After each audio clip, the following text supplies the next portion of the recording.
Good morning, welcome to ask money per show. ఈ ask money per show ద్వారా every Sunday morning 11 o'clock మీకు ఏవైతే questions ఉంటాయో ఆ క్వశ్చన్స్ అన్నిటికీ డీటెయిల్గా ఆన్సర్ చేస్తాను. మీకు ఏదైనా క్వశ్చన్ ఉండి నన్ను అడగాలనిపించినట్టయితే మన ట్విట్టర్ లింక్ కింద కామెంట్ సెక్షన్లో ఫస్ట్ కామెంట్లో పిన్ అయి ఉంటుంది. దాని మీద క్లిక్ చేసి #ఆస్క్ మనీ పర్స్ అని ఇక్కడ రాసిన విధంగా మీరు రాసి దాని తర్వాత మీ క్వశ్చన్ రాసినట్టయితే ఈ షోకు అడుగుతున్నారని అర్థమవుతుంది. మీ క్వశ్చన్స్ పికప్ చేసి నెక్స్ట్ సండే రోజు ఆన్సర్ చేస్తాను. ఈరోజు మన షోలో మన సబ్స్క్రైబర్స్ చాలా ఇంట్రెస్టింగ్ క్వశ్చన్స్ అడిగారు. ఒకటి క్విక్గా ఆన్సర్ చేసేస్తాను. ఈరోజు ఈ Q&Aతో పాటు ఒక ఇంట్రెస్టింగ్ యాక్టివిటీ కూడా చేయబోతున్నాం. దాని గురించి కూడా డీటెయిల్గా డిస్కస్ చేద్దాం.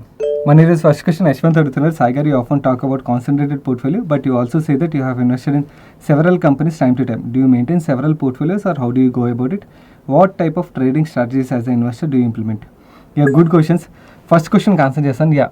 నేను నా ఒక్కరిదే కాకుండా నా ఫ్యామిలీ మెంబర్స్ పోర్ట్ఫోలియోస్ కూడా నేనే మెయింటైన్ చేస్తాను, ఆబ్వియస్లీ కదా. సో వాళ్ళ పేరు మీద ఏదైతే మెయింటైన్ చేస్తుంటానో వాళ్ళ పేరు మీద కొన్నా కూడా నేను ఇన్వెస్టెడ్ అని డిస్క్లోజ్ చేస్తుంటాను. సో ఫ్యామిలీ మెంబర్ పేరు మీద కొన్నాను కాబట్టి. సో అందువల్ల మీకు నెంబర్ ఆఫ్ కంపెనీస్ ఎక్కువగా ఉండొచ్చు. అండ్ ఇన్ఫ్యాక్ట్ యాక్చువల్ రీసెంట్ టైంలో కొంచెం ఎక్కువ అయిపోయి. దాని రీజన్ చెప్తాను. రీసెంట్గానే ఐడెంటిఫై చేశాను. 1.5 year బ్యాక్ స్టాక్స్ గురించి అగ్రెసివ్గా మాట్లాడడం ఎప్పటి నుంచి అయితే స్టార్ట్ చేశాను. కొంతమంది అడగడం స్టార్ట్ చేశారు, మీరు పర్సనల్లీ ఇన్వెస్ట్ చేస్తారా, మీరు ఇన్వెస్ట్ చేసినట్టయితే మాకు కాన్ఫిడెన్స్ పెరుగుతుంది అని చెప్పి. సో ఓకే, మంచి కంపెనీ గురించి డిస్కస్ చేసాం, వీళ్ళకి కాన్ఫిడెన్స్ పెరుగుతుంది కదా, మేబీ ఇన్వెస్ట్ చేస్తే బెటర్ కదా అని చెప్పి అలా ఇన్వెస్ట్ చేయడం స్టార్ట్ చేసాను. దానివల్ల నెంబర్ పెరిగిపోయింది. I have realised I'm doing this mistake. So అందు గురించి నీ సైకలాజికల్ మిస్టేక్ ఏదైతే ఉన్నదో దాన్ని కరెక్ట్ చేసుకోవడం స్టార్ట్ చేశాను. మీరు రీసెంట్ టైంలో చూసినట్టయితే మంచి ఐపీఓస్ వచ్చినా కూడా నేను వాటిల్లోని కొన్ని ఐపీఓస్లోని మంచి కంపెనీ, బట్ నేను నా పోర్ట్ఫోలియోలో ఆ కేటగిరీలో వేరే కంపెనీస్ ఉన్నాయి కాబట్టి ఇన్వెస్ట్ చేయదలుచుకోలేదని చెప్తున్నాను. ఇంతకుముందు అలా కాకుండా యాడ్ చేసేవాడిని. నేను బికాస్ మంచి కంపెనీ నేను యాడ్ చేసిన వాళ్ళకి కూడా కాన్ఫిడెన్స్ వస్తుందేమో అని చెప్పి అలా చేసేవాడిని. ఆ మిస్టేక్ని అయితే ఐఎమ్ కరెక్టింగ్ ఇట్. బట్ నేను ఎక్కువ మంది పోర్ట్ఫోలియో అంటే నా 4-5 members family member portfolio maintain చేస్తాను కాబట్టి మీకు ఓవరాల్గా ఎక్కువ అనిపిస్తాయి. But I like to maintain between 15 to 20 stock portfolio. ఇప్పుడు 20 to 23 మధ్యలో ఉన్నాయి. 20 to 23 యాక్చువల్లీ ఉండకపోవచ్చు, ఎందుకంటే కొన్ని సేమ్ స్టాక్స్ 4-5 పోర్ట్ఫోలియోలోని సేమ్ స్టాక్సే ఉంటాయి. ఇంకా తక్కువ ఉంటుంది, ఎగ్జాక్ట్ నెంబర్ చూడాల్సి ఉంటుంది. బట్ ప్రిడామినెంట్లీ 15 to 20 మధ్యలో మెయింటైన్ చేయడానికి అయితే ప్రయత్నిస్తాను. ఎందుకంటే బికాస్ నా డే టు డే యాక్టివిటీ ఇదే కాబట్టి వాటి గురించి నేను రెగ్యులర్గా ఫోకస్ చేసి అయితే చదవగలను. సో ఇంకా నేను చదవగలను అని చెప్పి ఇంకా యాడ్ చేసుకోవడం నాకు ఇంట్రెస్ట్ లేదు. బికాస్ ఎందుకంటే అలా పెరిగిపోయినట్టయితే డెఫినెట్లీ పోర్ట్ఫోలియో రిటర్న్ మీద ఇంపాక్ట్ అయితే పడుతుంది. Already I'm seeing that. But though my top 15 stocks ఏవైతే ఉన్నాయో 80% ఆఫ్ ద పోర్ట్ఫోలియో వాటిల్లోనే ఉంటుంది. 80-85% ఆఫ్ ద పోర్ట్ఫోలియో వాటిల్లో ఉంటుంది. మిగిలినట్లు చిన్న లొకేషన్లు ఉంటాయి. But still I wanted to trim that. మీకు కూడా నేను చెప్పేది అదే, ఒకవేళ మీకు వేరే జాబ్ కానీ బిజినెస్ కానీ ఉండి మీరు ఈక్విటీస్లో ఇన్వెస్ట్ చేస్తున్నట్టయితే maintain 5 to 10 stock portfolio or max 15 stock portfolio. అంతకు మించి వెళ్ళకండి. అంతకు మించి వెళ్తే ఏమవుతుందంటే there is nothing wrong. Problem ఏమవుతుందంటే మీ రిటర్న్ తగ్గిపోతుంది. ఎందుకంటే బికాస్ మీరు ఏదైనా కంపెనీ మీద మీకు కాన్ఫిడెన్స్ ఉండి సరైన ఎలొకేషన్ ఇవ్వలేదనుకోండి, సరైన సైజింగ్ ఇవ్వలేదనుకోండి, దెన్ ప్రాబ్లం అది. ఎందుకంటే బికాస్ దానివల్ల ఎక్కువ రిటర్న్ సంపాదించలేరు కాన్ఫిడెన్స్ ఉన్న కంపెనీ మీద కూడా. సో మనం ఎక్కువ నెంబర్ ఆఫ్ స్టాక్స్ ఉన్నట్టయితే మనం ప్రతి స్టాక్లో ఎంతో కొంచెం ఇన్వెస్ట్ చేస్తుంటాం. దానివల్ల యాక్చువల్లీ ఓవరాల్గా మనకు వచ్చే రిటర్న్ మోడరేట్గానే ఉంటుంది. సో ఏవైతే కంపెనీలు మీకు కాన్ఫిడెన్స్ ఎక్కువ ఉంటుందో వాటిల్లో ఎక్కువగా ఎలొకేషన్ ఇవ్వడానికి ప్రయత్నించండి. Coming to my investment strategies, I think ఛానల్లో నేను ప్రతిదీ డిస్కస్ చేశాను. నేను ప్రిడామినెంట్లీ నా కోర్ కాంపిటెన్స్ ఏదైతే ఉంటుందో అక్కడే ప్లే చేయడానికి ప్రయత్నిస్తుంటాను. Like for example pharma health care నాకు బాగా నచ్చిన సెక్టర్, నాకు అర్థమవుతుంది. So I give significant allocation there. Technology I give significant allocation there. Then ఇంకొన్ని స్ట్రాటజీస్ నేను ఫాలో అవుతుంటాను, లైక్ మేనేజ్మెంట్ చేంజ్ కానీ లేకపోతే ఇలాంటివి ఫాలో అవుతుంటాను. వాటి గురించి కూడా నేను టైం టు టైం మీకు కూడా అప్డేట్ చేస్తుంటాను. Mostly I think I've discussed everything. There is nothing which is left. ఈ 1.5-2 years జర్నీలోని I have discussed everything. Valuation side mostly discuss చేశాను. కొంచెం పార్ట్ వాల్యుయేషన్ సైడ్ నేను వర్క్ చేసేది, అది కూడా మీకు నేర్పించాల్సి ఉన్నది. అది తొందరలోనే అవి కూడా నేర్పించేశాను. అవి అయిపోతే I think everything which I personally do I think I have discussed. I also like asset light business models. వాటిల్లో కూడా ఎక్కువ ఇన్వెస్ట్ చేయడానికి ప్రయత్నిస్తాను. అండ్ ఇన్ఫ్యాక్ట్ మన తెలుగు ఛానల్లో అసెట్ లైట్ బిజినెస్ మోడల్స్ గురించి ఫస్ట్ మన ఛానల్లో అనుకుంటూ మాట్లాడడం స్టార్ట్ చేశాను. దాని తర్వాత ప్రతి వాళ్ళు మాట్లాడడం స్టార్ట్ చేశారు. I really like those businesses, ఎందుకంటే అవి కన్సిస్టెంట్గా రిటర్న్ జనరేట్ చేస్తాయి. డెట్ ఫ్రీ కంపెనీస్ ఉంటే కన్సిస్టెంట్గా రిటర్న్ జనరేట్ చేస్తుంటాయి. So I prefer giving decent allocation to that category as well. Play in your core competence. That is the best strategy to play. Next question Vinay Kumar అడుగుతున్నారు. Hi నా పోర్ట్ఫోలియోలో Praj industry స్టాక్ని add చేశాను రీసెంట్గా. మీరు చెప్పినట్టుగా సిడిఎస్ఎల్లోకి వెళ్ళి నా స్టాక్ లిస్ట్లో ప్రాజ్ గురించి చూశాను, అందులో ప్రాజ్ లేదు. దీనికి నేను ఏమైనా చేయాలా, అంటే ఎవరినైనా కాంటాక్ట్ చేయాలా? Please suggest. Yeah, good one. చాలామందికి ఐడియా ఉండకపోవచ్చు. అగైన్ నేను ఆ వీడియోలు చెప్పాను, చాలామంది చూసి ఉండకపోవచ్చు, అందు గురించి చెప్తున్నాను. మీరు సిడిఎస్ఎల్ అకౌంట్ కానీ ఎన్ఎస్జిఎల్ అకౌంట్ కానీ క్రియేట్ చేసుకుంటే మీ పోర్ట్ఫోలియోలో అంటే మీరు కొన్న స్టాక్స్ ఏవైతున్నాయో మీ డీమ్యాట్ అకౌంట్ నుంచి మీ సిడిఎస్ఎల్ అకౌంట్ ఆర్ ఎన్ఎస్జిఎల్ అకౌంట్కి ట్రాన్స్ఫర్ అయ్యేలేదో చెక్ చేసుకోవచ్చు. నౌ మనం ఏదైనా స్టాక్లో ఇన్వెస్ట్ చేసిన తర్వాత 2 వర్కింగ్ డేస్ తర్వాత మనకి మీ సిడిఎస్ఎల్ ఆర్ ఎన్ఎస్జిఎల్ అకౌంట్స్లో రిఫ్లెక్ట్ అవుతాయి. ఒకవేళ మీరు కొన్న 2 డేస్ లోపల చెక్ చేస్తే మీకు రిఫ్లెక్ట్ అయ్యి ఉండదు, 2 డేస్ తర్వాత రిఫ్లెక్ట్ అవుతుంది. సెకండ్ ప్రాబ్లం ఏమవుతుందంటే ఒక్కొక్కసారి రిఫ్లెక్ట్ అవ్వకపోవడానికి కారణం చాలా వరకు స్టాక్స్ మనకి బ్రోకర్ అకౌంట్లో ఉండిపోతాయి. అలాంటి కేసులో మనం మాన్యువల్గా ట్రాన్స్ఫర్ చేసుకోవాల్సి ఉంటుంది. సో ఆ మాన్యువల్గా ట్రాన్స్ఫర్ చేసుకోవడానికి ప్రయత్నించండి, అప్పుడు మీ సిడిఎస్ఎల్ ఆర్ ఎన్ఎస్జిఎల్ అకౌంట్లో కనబడతాయి. సో ఈ రెండే సింపుల్ థింగ్స్. బ్రోకర్ అకౌంట్లో ఉండిపోయిందంటే ట్రాన్స్ఫర్ ఇట్. మీరు ఒకవేళ ట్రేడర్ అనుకోండి, జనరల్లీ హెడ్జ్ కోసం మీరు బ్రోకర్ అకౌంట్లో మెయింటైన్ చేస్తుంటారు, అలాంటప్పుడు మీ సిడిఎస్ఎల్ ఆర్ ఎన్ఎస్జిఎల్ అకౌంట్లో రిఫ్లెక్ట్ అవ్వకపోవచ్చు. సో అది చూసుకుంటే మీరు you can manually do that transfer, ఆటోమేటిక్గా అయిపోతుంటుంది మోస్ట్ ఆఫ్ ద బ్రోకర్ కేసుల్లోని. అండ్ ఎవరైతే చెక్ చేసుకోవట్లేదో వాళ్ళకి నేను స్ట్రాంగ్ రికమెండేషన్ ఇది. ఈ వీకెండ్లోని నేను ఆల్రెడీ దాని మీద ఒక డైలీ మనిషిలో మాట్లాడిన సపరేట్గా కూడా వీడియోని సాటర్డే రోజు రిలీజ్ చేసాం, చిన్న ముక్క ఉంటుంది. ఆ వీడియో చూసినట్టయితే మీరు ఆ సిడిఎస్ఎల్ అకౌంట్ ఎలా క్రియేట్ చేసుకోవాలి, ఎన్ఎస్జిఎల్ అకౌంట్ ఎలా క్రియేట్ చేసుకోవాలని మీకు అర్థమైపోతుంది. చూసి మీరు అకౌంట్ క్రియేట్ చేసుకుని మీరు ఇన్వెస్ట్ చేసిన స్టాక్స్ మీ డిపాజిటర్ అకౌంట్ క్రెడిట్ అవుతున్నాయో లేదో చెక్ చేసుకోండి. నెక్స్ట్ క్వశ్చన్ హారిక గారు అడుగుతున్నారు. హారిక గారు కాదు, actually Saregama fund raising news update share చేస్తూ నా వ్యూ షేర్ చేసినప్పుడు చాలామంది కామెంట్ సెక్షన్లో అడిగిన క్వశ్చన్ ఇది. సో అందరికీ కలిపి ఆన్సర్ చేసేస్తాను. Should we exit from Saregama with this negative news అంటే ఈ బిజినెస్ గ్రో అవ్వడానికి చాలా స్కోప్ ఉన్నది. సరిగమ అండ్ టిప్స్ రెండు మంచి కంపెనీసే. ఓన్లీ థింగ్ సరిగమ విషయంకి వచ్చినట్టయితే వీళ్ళు ఏదైతే వాళ్ళ మ్యాగజైన్ బిజినెస్ మీద, క్యారవాన్ బిజినెస్ మీద క్యాపిటల్ ఎలొకేషన్ చేస్తున్నారో ఆ ఎలొకేషన్ స్ట్రాటజీ నాకు నచ్చలేదు.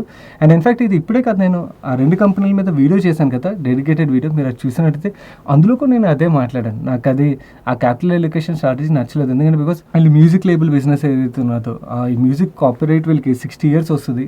అండ్ మ్యూజిక్ హిట్ అయిందంటే దాని మీద కన్సిస్టెంట్గా వీళ్ళు క్యాష్ సంపాదిస్తుంటారు. ఆ క్యాష్ని తీసుకెళ్ళి లాస్ మేకింగ్ బిజినెస్లోకి ఎలొకేట్ అవుతుంది. I did not like it. దాని బదులు వీళ్ళు ఇంకేదైనా ఎడిషనల్గా ఈ బిజినెస్లో చేయగలిగిన, లేకపోతే వాళ్ళు OTT platform side, movie side focus చేస్తున్నారు. అగైన్ మూవీస్ కూడా లాస్ మేకింగ్ బిజినెసే, బట్ కానీ అక్కడ ఏమైనా ఇంకొంచెం బెటర్ చేయగలిగినా కూడా ఐ థింక్ సేమ్ ఇండస్ట్రీలో అవుతుంది. Magazine is something which is of a different industry altogether కదా. సో దాన్ని హిట్ చేసి ప్రాఫిటబుల్ చేయాలన్నా కూడా వీళ్ళ యాక్చువల్ మైండ్ షేర్ దాని మీదకి వెళ్తుంది. I don't like it mind share వెళ్ళడం కూడా, ఎందుకంటే బికాస్ ఇది మోస్ట్ ప్రాఫిటబుల్ అండ్ యాక్చువల్లీ బాగా గ్రో అవుతున్న బిజినెస్. సో మేనేజ్మెంట్ ఒక ఫోకస్ ఇక్కడ ఉండడమే నాకు ఇష్టం. సో వీళ్ళు అక్కడ ఎలోకేట్ చేయడం నచ్చలేదు అని చెప్పాను. నచ్చలేదు doesn't mean we should exit. నచ్చలేదు అన్నప్పుడు మనం మాట్లాడుకున్నప్పుడు అంటే మనం ఇన్వెస్ట్ చేసిన కంపెనీలు కూడా నెగిటివ్ పాయింట్స్ ఏవైతే ఉంటే అవి కూడా మనం రియలైజ్ అవుతూ ఉండాలి.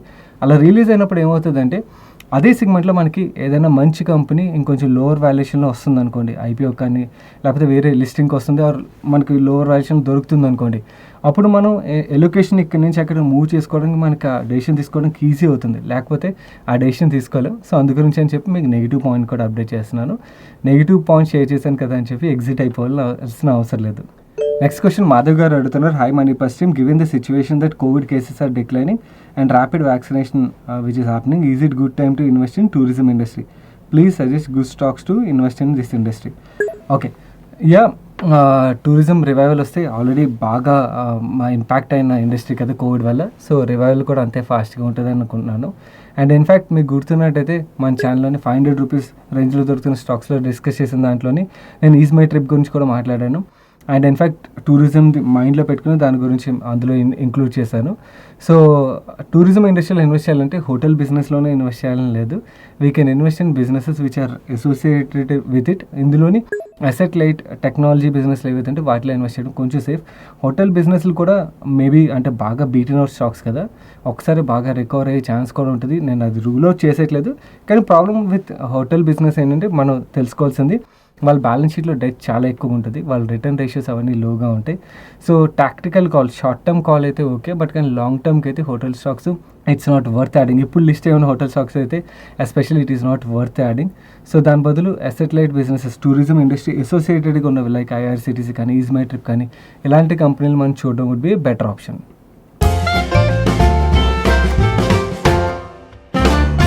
కమింగ్ టు సండే ఫండే, ఈసారి సండే ఫండేలో నేను మీకు ఇంటర్వ్యూలో చెప్పాను కదా, ఒక చిన్న యాక్టివిటీ చేయబోతున్నాం. బేసికలీ మనం చాలా రోజుల నుంచి మీరు ఈ వీడియోస్ చూస్తున్నారంటే మన ఛానల్లోని మీకు స్టాక్ మార్కెట్లో ఇంట్రెస్ట్ ఉంటే చూస్తుంటారు కదా. సో ఇంట్రెస్ట్ ఉన్నప్పుడు మనం నేర్చుకుంటూ ఉంటుంటాం. సో ఏదో ఒక కొత్త పాయింట్స్ అయితే నేర్చుకుంటాం. సో అలా నేర్చుకున్న పాయింట్స్లోని మనం నేర్చుకోవడం లేదు రియలైజ్ అవ్వాలంటే వాటి గురించి రాసినప్పుడే రియలైజ్ అవ్వగలం. సో ఈరోజు అలాంటి మంచి యాక్టివిటీ మీ చేత చేయించబోతున్నాను. మీరు లాస్ట్ ఎన్నాళ్ళు అయితే అన్నాళ్ళు, మీరు 6 months ముందు వచ్చారా, 1 year ముందు వచ్చారా, 2 years ముందు వచ్చారా, 10 years నుంచి ఉన్నారా, ఎప్పటి నుంచి ఉన్నా కూడా మీరు రీసెంట్గా నేర్చుకున్న 2 biggest lessons ఏంటి కామెంట్ సెక్షన్లో షేర్ చేయండి. నేను ఫస్ట్ స్టార్ట్ చేస్తాను సో దట్ మీకు కూడా అర్థమవుతుంది. నేను రీసెంట్ టైంలో నేర్చుకున్న బిగ్గెస్ట్ లెసన్స్ ఏంటంటే, ఫస్ట్ థింగ్, ఇండియా మార్ట్ ఐపీఓకి రాకముందు నేను ఏదైనా కంపెనీ లాస్ డిక్లేర్ చేసిందంటే దాన్ని అసలు కన్సిడర్ చేసేవాడిని కాదు. రీసెర్చ్ కోసం ఫర్దర్గా కంప్లీట్లీ అవాయిడ్ చేసేసేవాడిని. అది I have realised it later. Okay, దాని తర్వాత ఈ న్యూ ఏజ్ బిజినెస్ని ఇలా చూడకూడదు అని చెప్పి ఇండియా మార్ట్ అయిపోయిన తర్వాత I have realise it. And after that నేను మీకు technology companies, loss making companies మీద కూడా పాజిటివ్ ఒపీనియన్ షేర్ చేయడం స్టార్ట్ చేశాను. It's not because India Mart stock price బాగా గ్రో అయిందని కాదు, it is because I'm missing that piece అని నాకు అర్థమైపోయింది. ఎందుకంటే బికాస్ లాస్ ఉన్నది అంటే ఇగ్నోర్ చేసేయకూడదు. Because I use to completely ignore అన్నమాట, దాని మీద ఫర్దర్ వర్క్ చేసేవాని కాదు. ఇప్పుడు వర్క్ చేసి దాని తర్వాత డెసిషన్ తీసుకున్నాను. ఇప్పటికీ లాస్ ఉన్న కంపెనీలు ఇగ్నోర్ చేస్తున్నారు చాలా వరకు, బట్ బిజినెస్ గ్రోత్ స్కోప్ ఉన్న కంపెనీలని I prefer. This is one lesson which I learned in recent time. Second, నేను ఐఆర్సిటీసీ కన్నా ముందు కంప్లీట్లీ పిఎస్యూస్ని అవాయిడ్ చేసేవాడిని, ఇప్పుడు కూడా అవాయిడ్ చేసేస్తాను. బట్ కానీ ఐఆర్సిటీసీకి ముందు అయితే కంప్లీట్లీ అసలు పిఎస్యూ అంటే టచ్ చేసేవాడినే కాదు. That I have realise it after that. ఏం రియలైజ్ అయ్యానంటే ఈవెన్ పిఎస్యూలో కూడా మనం బెటర్ కంపెనీని ఫైండ్ అవుట్ చేయొచ్చు అని చెప్పి ఐఆర్సిటీసీ తర్వాత రియలైజ్ అయ్యాను. అందు గురించి మీకు రీసెంట్గా ఎంఎస్టీసీ లాంటి కంపెనీ గురించి మాట్లాడగలిగాను. ఎంఎస్టీసీ గురించి లేకపోయి ఉంటే I would have ignored MSTC లాంటి బిజినెస్ అని కూడా. So these are the 2 major lessons which I have learned in recent time. So మీరు కూడా ఏవైనా మేజర్ లెసన్స్ నేర్చుకుని ఉంటారు కదా, last 1 year, 6 months or 2 years, 3 years, whatever time పీరియడ్లోని మీరు నేర్చుకున్న లెసన్స్ ఏవైతే పెన్ డౌన్ చేయడానికి ప్రయత్నించండి, కామెంట్ సెక్షన్లో షేర్ చేయండి.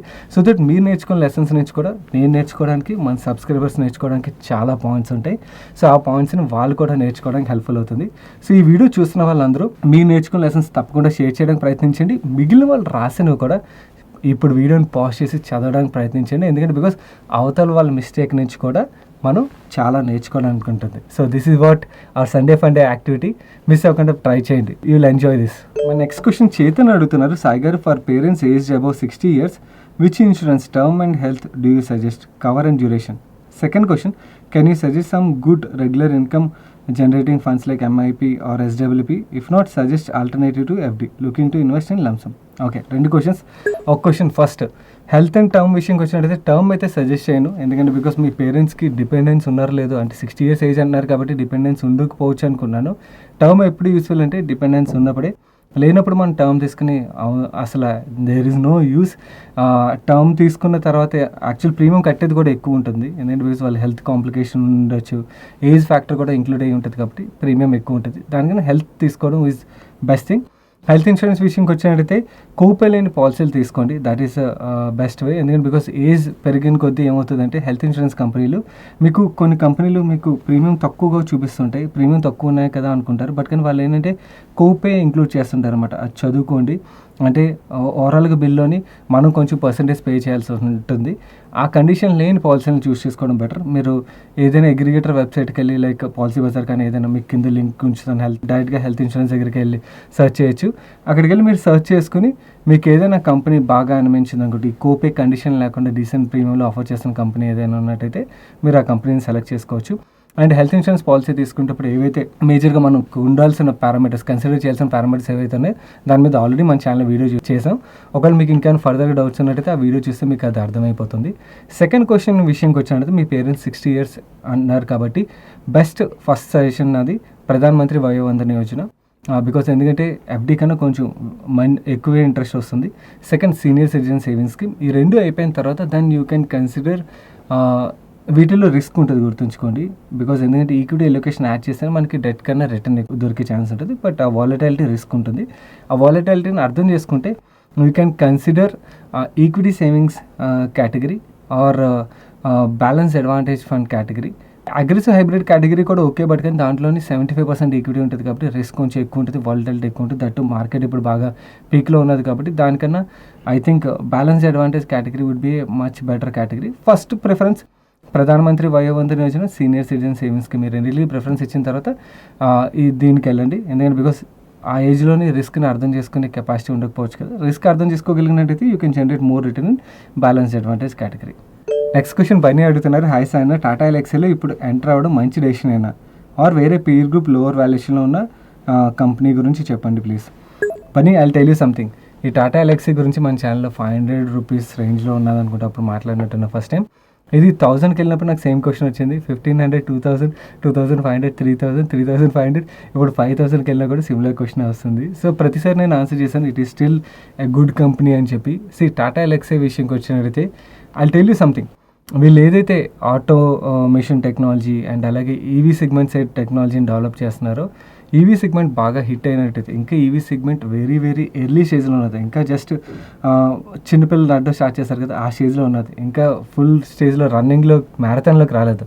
ఆ స్టేజ్కి వస్తే యూ విల్ సీ టాటా ఎల్ఎక్సే కాదు, ఈ సెగ్మెంట్ మీద వర్క్ చేస్తున్న కంపెనీలు ఏవైతున్నాయి, ఆటో సెక్టర్ టెక్నాలజీ మీద వర్క్ చేస్తున్న కంపెనీలు ఏవైతున్నాయి, వీళ్ళకి will see very big growth. Tata Motors EV segment hit అయినా, వేరే అదర్ వీళ్ళు ఎవరికైతే టెక్నాలజీ సప్లై చేస్తారో వాళ్ళ మోడల్స్ హిట్ అయినా కూడా వీళ్ళకి మంచి గ్రోత్ ఉంటుంది. అండ్ వీళ్ళ మెడికల్ డివైసెస్ సెగ్మెంట్ కూడా బాగానే గ్రో అవుతుంది. యాక్చువల్లీ ఈ కంపెనీ చాలా రోజుల నుంచి ఉన్న వీళ్ళు రియల్ గ్రోత్ స్టార్ట్ అయింది ఇప్పటి నుంచే.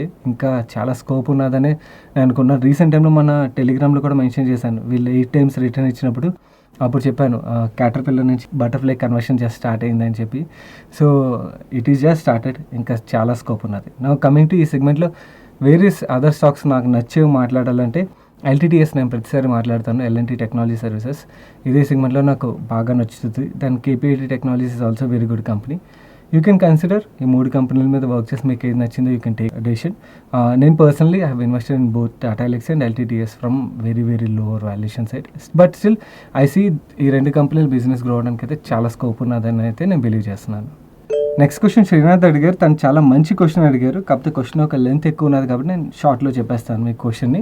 తను అడుగుతున్న క్వశ్చన్ అంటే తను లార్జ్ ప్రైవేట్ బ్యాంక్స్లో కోవిడ్ టైంలో ఇన్వెస్ట్ చేశాను అంటున్నారు. He made very good money. Though 100% research చేయకపోయినా 100% ఎవరు చేయలేరు శ్రీనాథ్ గారు, ఎవరూ చేయలేం, ఎవరికి ఏ కంపెనీ గురించి తెలియదు. సెకండ్ థింగ్, కమింగ్ టు నేను ఈ స్ట్రాటజీ ఏదైతే ఉన్నదో, నేను లార్జ్ ప్రైవేట్ బ్యాంక్స్లో 10 yearsకి ఇన్వెస్ట్ చేద్దాం అనుకున్నాను. నా కిడ్కి is it a good strategy? And as a retail investors మనం ఏ సెక్టర్స్ మీద ఫోకస్ చేస్తే బెటర్ ఉంటుందని ఆయన అడుగుతున్నారు. క్రక్స్ ఆఫ్ 2 క్వశ్చన్స్కి అదే క్రక్స్. ఫస్ట్ థింగ్, మీరు ఏదైతే ఫాలో అయ్యారో strategy larger private banks, that's a best strategy. ఎందుకంటే బికాస్ ఎన్బిఎఫ్సి బ్యాంక్స్ విషయంకి వచ్చినట్టయితే మనం స్మాలర్ ఇన్స్టిట్యూషన్స్కి వెళ్ళినప్పుడు రిస్క్ ఎక్కువ ఉంటుంది. స్మాలరే కాదు, యాక్చువల్లీ ఎనీ బ్యాంక్ ఆర్ ఎన్బిఎఫ్సిలో లోపల ఏం జరుగుతున్నది ఎవరు అసెస్ చేయలేరు. అండ్ ఇన్ఫ్యాక్ట్ వాళ్ళ టీము యాక్చువల్ మేజర్ మేనేజ్మెంట్ కాకుండా మిగిలిన టీం ఉంటారు కదా, వాళ్ళకే తెలియదు. ఎందుకంటే బికాస్ ఎన్పిఎల్ ఎలా పెరుగుతున్నాయని వాళ్ళు డిక్లేర్ చేసే దాన్ని బట్టి అర్థమవుతుంటుంది. సో బయటకు వచ్చినప్పుడు ఒకసారి మనకి బ్యాంక్స్ ఆర్ ఎన్బిఎఫ్సిల విషయంలో చూడండి, ప్రాబ్లం బయటకు వచ్చినప్పుడు తొందరగా కొలాప్స్ అయిపోతుంటాయి. ఎందుకంటే నెగిటివ్ అప్డేట్స్ ఫాస్ట్గా వస్తుంటాయి అన్నమాట. ఎందుకంటే బికాస్ రియాలిటీ బయటకు వస్తుంటుంది. So it is always safe and best thing to bet on larger private banks rather than mid and small private banks. Mid and స్మాల్లో కూడా మంచి కంపెనీస్ ఉంటే డిఫరెంట్, మంచి మేనేజ్మెంట్ ఉన్న కంపెనీస్ ఉంటే different, but it is always safe to play that game. Second, as a retail investors మనం focus చేయాల్సిన themes ఏంటంటే, ఫస్ట్ థింగ్ మీకు ఏదైతే సెక్టర్లో మీరు వర్క్ చేస్తున్నారో దాని మీద అండర్స్టాండింగ్ ఉన్నప్పుడు ఆ సెక్టర్ మీద ప్లే చేయడం బెటర్. అండ్ సెకండ్ థింగ్, మనకి ఎమర్జింగ్ థీమ్స్ విషయంకి వచ్చినట్టయితే again technology is very good because technology evergreen and technology adapt చేసుకోవాల్సిందే. Internet based business, pharma, health care, FMCG and large private banks. So ఇవన్నీ asset light businesses ఏవైతే ఉంటాయి, like camp series బాగా పెరిగిపోయి అనుకుంటూ, but కానీ అలాంటి asset light business models ఏమైనా మనకు దొరుకుతున్నా, సో ఇలాంటి బిజినెస్ల మీద మనం ఫోకస్ చేస్తున్నట్టయితే కొంచెం రిస్క్ తక్కువ, we can make decent return over a long period of time. That's it for today's ask money per show guys. మీకు ఏదైనా క్వశ్చన్ ఉండి నన్ను అడగాలనుకున్నట్టయితే మన ట్విట్టర్ లింక్ కింద కామెంట్ సెక్షన్లో ఫస్ట్ కామెంట్లో పిన్ అయి ఉంటుంది. దాని మీద క్లిక్ చేసి #AskMoneyPerson మీ క్వశ్చన్ రాయొచ్చు. అండ్ ఈరోజు ఆస్క్ మనీ పర్సన్లో ఏవైతే క్వశ్చన్స్కి ఆన్సర్ చేశానో ఆన్సర్స్ మీకు హెల్ప్ఫుల్లే. ఇప్పటివరకు వీడియోని లైక్ చేయనట్టయితే వీడియోని తప్పకుండా లైక్ చేయండి. అండ్ ఈ వీడియో మీ friends and family members helpful అవుతుందంటే వాళ్ళకి తప్పకుండా షేర్ చేయండి. అండ్ మీరు ఇదే ఫస్ట్ టైం మన మనీ పర్స్ ఛానల్కి వచ్చి ఛానల్ సబ్స్క్రైబ్ చేయనట్టయితే ఇక ఛానల్ లోగో మీద క్లిక్ చేసి ఛానల్ సబ్స్క్రైబ్ చేసి పక్కన బెల్ ఐకాన్లోని ఆల్ నోటిఫికేషన్స్ యాక్టివేట్ చేసుకోండి. నేను సాయి కృష్ణ పత్రి మరొక ఇంట్రెస్టింగ్ వీడియోతో కలుస్తాను. Till then have fun.